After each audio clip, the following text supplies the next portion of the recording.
This is my review, keeping you up with what's hot and new. This is my review, giving you something to listen to. I finally have an intro that works. Hey there guys. So, as promised, this week's YouTube video is going to be a Christian music review. So the way this is going to work is I am going to be doing this on a monthly basis, possibly more if you guys like it, but we'll see. The way this is going to be set up is I'm going to do 2 reviews each month. The first one will be per you guys' recommendation. I'll send out something on my social medias every time I'm going to do one of these videos, and I'll choose one of you guys' recommendations, review it, and tell you guys a little bit about it. And then the second one is going to be my personal recommendation for the month based on what I have found in my search throughout Apple Music, Spotify, whatever, and just basically tell you guys what's hot, fresh, and new in the Christian music industry. So, this week's first recommendation actually comes from my Vine account. It was recommended to me by Brock Kent. Some of you guys might know him from Vine. He is one of my favorite Christian Viners, especially in the comedy department of coming up with just really crazy, awesome ideas. You should check him out on Vine. And he recommended to me Pillar's new album, One Love Revolution. Now, when I heard about this, my first thought was, Pillar's still a band? That sounds terrible, but I'm being totally honest because I honestly did not know that these guys were still around and still making music. Like, the last time I listened to a Pillar song, I think was like in 2010, and I remember very clearly how I got introduced to them. It was from a friend of mine at the time who, ironically enough, is no longer a Christian. Funny how the guy that introduced me to this awesome Christian rock band is no longer a Christian anymore.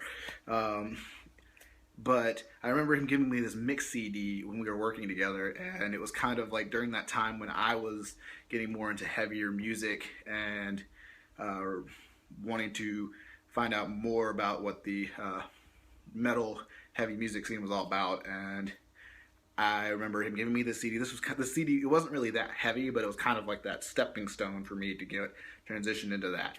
And I remember listening to it, and I was just like, "This is awesome." I don't even remember what songs were on it, but I just knew like it just kind of awoke something in me. And so when I found out that Pillar had released a new album this year, I was just like, okay, I gotta check this out. Like, let's see if this band is still as awesome as I remember from back when I first found out about them. Pillar, bravo. This is actually a really awesome album cover.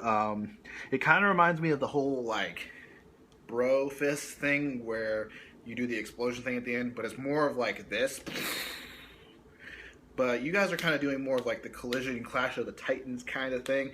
And, you know, it's not traditional when it comes to the fist bump, but I like it. I like the direction that you're going in, and it really does kind of, you know, draw my attention in when I see 2 guys who have been clearly fighting. At first I thought they might have been tattooed, but clearly they've been in an epic war of some proportion, crawling through the dirt, and they finally connected, and the power of brodom is coming together in one awesome bro fist moment.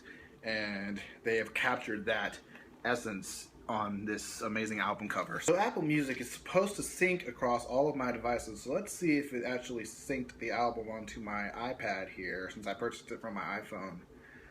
Let's see.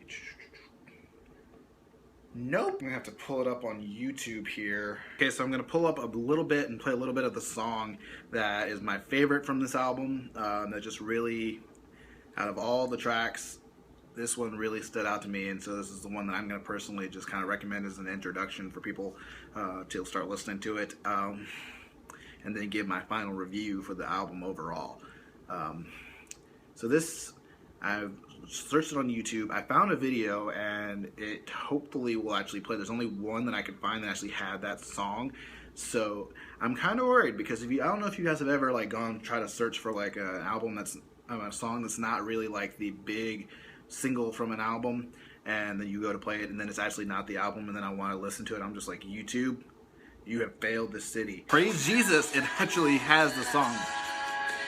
Now this song is called More Alive, and it's actually one of the more softer songs I think on the band's new album. but I am actually really liking it.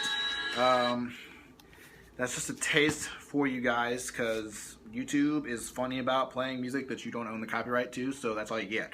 But I love that song. Honestly, it's my favorite out of the entire album when I listen to it. And if I had to just really talk about this album, I feel like, honestly, this album in and of itself, out of 5 stars, I would give it about a 3.5. The reason that I say that, because honestly, I really do like Pillar as a band, but this album, I guess, it wasn't really, I guess, what I remember Pillar to be. I mean, it was still very much a Pillar album, but I felt like their older stuff just kind of got me more pumped in the zone. I mean, I liked their sound when I first kind of heard it, and now and listening to this album all the way through, it's not really giving me that same kind of vibe, that same kind of feeling that I had when I listened to it. I mean, it's a good album. That's why I'm giving it a 3 out of 5 stars. Like, in terms of just production quality and the overall just theme of the album and how everything comes together, it's a very cohesive album, and it really sounds good. I mean, in all technical aspects, it's a really good album. It just didn't give me that, I guess, feeling that I was expecting from a Pillar album based on what I'd heard from them in previous works that they've released before. And so for that reason, I'm giving it a 3 out of 5 stars. My personal recommendation for this month is an artist by the name of Jonathan Thulin. I'm assuming I'm pronouncing his last name right. I have never actually heard it pronounced, but I'm just going by what it is spelled like. And I feel like this guy doesn't get as much recognition as he should. He's definitely rising in the Christian music scene, but I think he has so much potential to grow and become more and more popular as the years go on. And this album that he put out earlier this year is just a really strong example of that. And I gave it a 4 out of 5 stars. I'm giving my review, and then I'm going to tell you guys, why I think that. I love this album. The album's called Science Fiction, by the way. My favorite song on there is a song called 6 Feet Under. And mostly I just like it because I love his voice. Dude's voice is just crazy. It's probably one of my favorite voices out there right now in the Christian music scene. To be perfectly honest, it's just amazing. And I love his lyrics and his songwriting capabilities. It's just really, really, really, really awesome and captivating. But one of the things I love about this album is it has so much potential to really bridge a gap between those people that listen to secular music and those people that listen to Christian music. Mostly people that listen to secular music on the radio, top 40 pop scene. But, I just love the fact that this album really can be something that can draw in somebody who's not really accustomed to Christian music and probably would never listen to Christian music, but can hear these songs, hear something familiar that they love, and get into this music, and all of a sudden they're getting hit by the love of Jesus and some truth by the lyrics they're hearing through the songs, and it can really impact their lives for the good. And I just think that's amazing. As an artist myself, I think that's just one of the most amazing things, is when you can really bridge that gap with your music and reach both sides of the spectrum, but not compromising your beliefs at the same time. And I think God just uses that so powerfully and so profoundly. And so I highly recommend that album to you guys to check that out. And that is my recommendations for this month. And I hope you guys have an awesome week. I'll have another one of these up for you guys next month. I'll be posting something up on my social medias soon, looking for more recommendations. But I'll also have another video for you guys next Thursday. In the meantime, be blessed, have an awesome week, and I'll see you later.